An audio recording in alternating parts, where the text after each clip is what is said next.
Shalom, shalom à tous. Que Dieu vous bénisse. Ce matin, je voudrais vous entretenir sur un thème important, un thème assez important. Il est les trois conditions pour suivre Jésus-Christ de Nazareth. Bien-aimés, on ne suit pas le Seigneur comme ça. Beaucoup suivent le Christ parce qu'ils sont en quête d'un mariage, d'une situation stable, ou d'un miracle, ou bien de choses. Bien-aimés, dans la Bible, le Seigneur s'est fixé trois conditions pour le suivre. Trois conditions. Est-ce que nous allons lire dans le livre de Luc 9, le verset 23.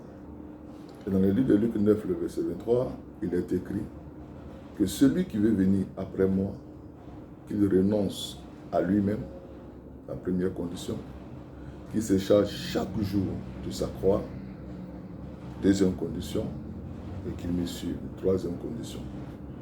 Alors, ce sont ces conditions que nous allons essayer de décortiquer un peu et entrer en profondeur.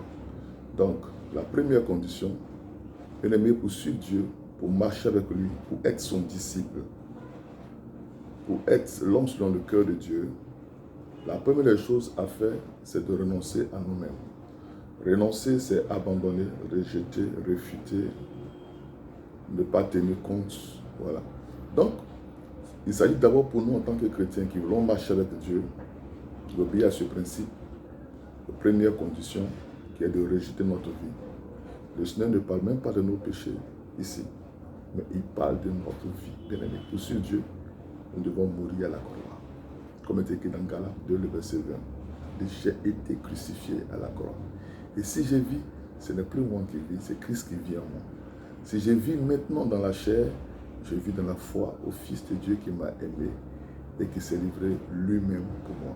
Bien aimé, pour suivre Dieu, il faut avant tout que notre vie soit crucifiée avec lui. Le Seigneur nous le demande impérativement. Nous ne devons pas poser notre vie comme un préalable au Seigneur. Non. Parce qu'en réalité, c'est notre vie que le diable attaque pour nous faire souffrir. Et quiconque regarde sa vie, quiconque regarde les difficultés, va s'affaiblir dans la foi. C'est pourquoi, sache que nous sommes avant tout des sacrifiés pour le Seigneur. Et c'est pourquoi Paul se plaît à dire que moi, l'esclave de Jésus-Christ de Nazareth. Donc je voudrais t'inviter, chers frères et sœurs, vraiment à ne pas faire carrer ta vie devant le Seigneur, mais à rechercher les objectifs pour lesquels le Seigneur t'a appelé. Chercher premièrement le royaume, la justice de Dieu d'abord. C'est ça. Et en ce qui te concerne, Dieu répondra favorablement. Amen. La deuxième condition, il dit qu'il se charge chaque jour de sa croix. Bien aimé, dans cette marche avec Christ, il y a une croix. Et la croix, c'est les difficultés qu'on a dans l'œuvre. La croix, c'est les difficultés que nous avons à ne pas faire comme le monde. Ce qui veut dire que notre vie ne sera pas facile pour nous. À l'exemple, la vie des disciples. Et chacun doit se préparer psychologiquement, moralement, pour affronter la marche chrétienne. Et je vous exhorte, je vous encourage donc à le faire. Mais la croix, c'est chaque jour, bien-aimé. Chaque jour, bien-aimé. C'est chaque jour. Étant chrétien, il y a des choses dans lesquelles, des compromissions dans lesquelles nous ne devons plus rentrer. Voilà. Il y a des choses dans lesquelles nous ne devons plus rentrer, bien-aimés. Il nous faut aussi mettre une croix sur beaucoup de choses. Voilà. La vie qui était une vie vraiment engagée avec Dieu. Je voulais donner pour preuve la vie d'André, le disciple André, qui avait demandé la permission au Seigneur. Permets-moi d'enterrer mon père. Bien-aimé. Et le Seigneur a dit, laisse-les morts entrer les morts, toi viens et suis-moi. Et c'est ce qu'il a fait. Il a suivi le Seigneur. Mais que diront ses parents? À cause de Jésus, tu n'as même pas vu le sépulcre de ton père. Que dira sa famille? Bien-aimé, c'est une croix pour lui.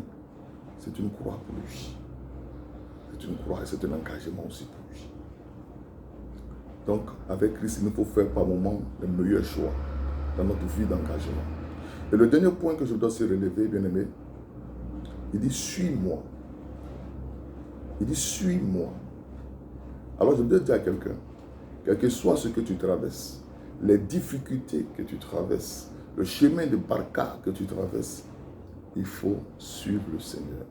Sur moi, c'est une vie d'engagement, bien-aimé. On ne peut pas marcher avec Dieu sans s'engager, c'est impossible. C'est pourquoi j'exhorte tout chrétien, tous les frères et sœurs en Christ, dans votre marche avec Christ, que vous engagez dans l'œuvre de Dieu. Vous engagez véritablement avec le Seigneur. Il n'y a pas d'à peu près avec Dieu. Il n'y a pas de compromission avec Dieu. Soit tu es chrétien, tu ne l'es pas, bien-aimé. La vie chrétienne est une vie de décision. Et donc, si tu veux marcher avec Dieu, il t'appartient à toi de t'engager véritablement, d'être un répondant pour Christ dans tout ce que tu fais. Et voilà l'exhortation que je voudrais apporter ce matin. Que Dieu vous bénisse abondamment. Et donc, vivons pleinement notre vie chrétienne en n'ignorant pas ces trois conditions.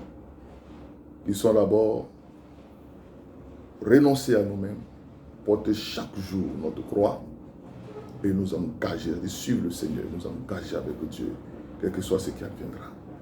Alors, merci à vous et que Dieu vous bénisse, que Dieu accorde la santé à tous ceux qui sont malades, qui ne se portent pas bien, et que la restauration de Dieu vienne le partage de chacun de vous ce matin, et que la main de l'Éternel soit avec vous, avec vos familles. Shalom, shalom, et que Dieu nous garde. Amen.